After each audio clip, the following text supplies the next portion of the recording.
Module 7. Séance 1.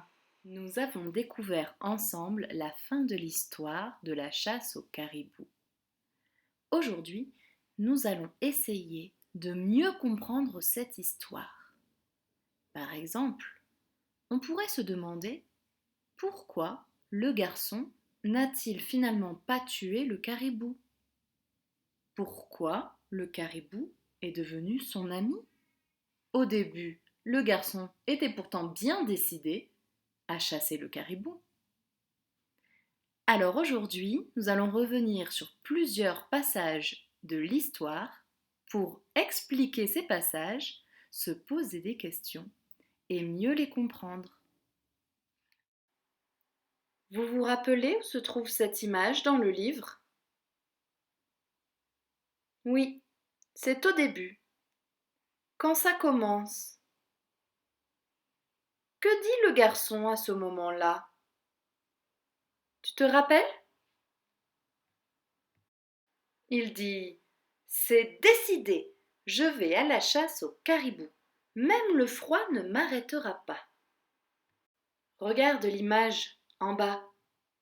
C'est la dernière double page.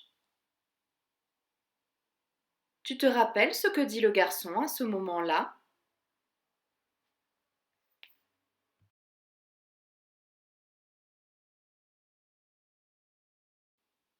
C'est fait, je reviens de la chasse au caribou. Même la neige ne m'arrêtera pas. Maintenant, regarde les 4 dessins du garçon. On peut y voir l'évolution de son attitude tout au long de l'histoire.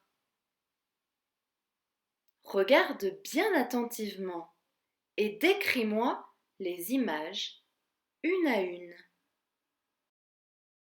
Regarde la première image. Dans le livre, quand le garçon a-t-il cette attitude? Oui, c'est au début. Et dans tout le livre, quand il veut aller chasser, et aussi quand il est énervé parce qu'on le dérange pour chasser, le garçon a cette attitude. Et la deuxième image, où est-elle dans le livre? Oui, quand c'est presque fini, quand le garçon voit le caribou et qu'il le vise pour le tuer.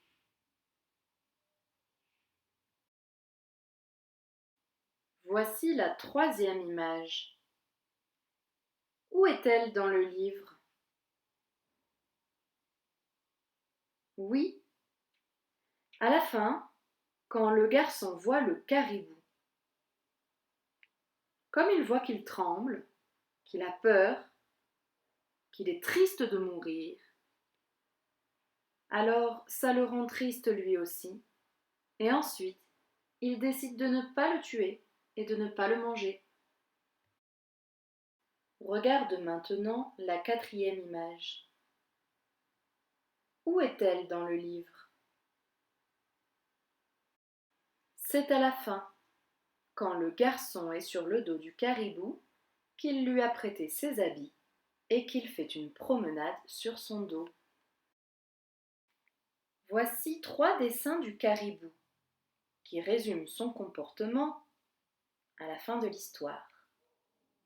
Regarde la première image. Dans le livre, quand le caribou a-t-il ce visage? Oui, quand le garçon arrive et qu'il commence à le viser, le caribou tremble de peur. Et la deuxième image, où est-elle dans le livre? Juste après, quand le caribou comprend que le garçon veut le tuer. Il pleure parce qu'il ne veut pas mourir. Ça le fait pleurer de mourir. Regarde maintenant la troisième image. C'est à la fin, quand le caribou a compris que le garçon est gentil. Quand le garçon lui a prêté tous ses habits. Il sourit, il est content. Il a compris qu'il ne va pas mourir. Le garçon est devenu son ami maintenant.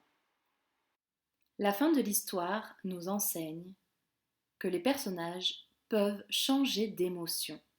Au début, le petit garçon était déterminé, limite un peu méchant.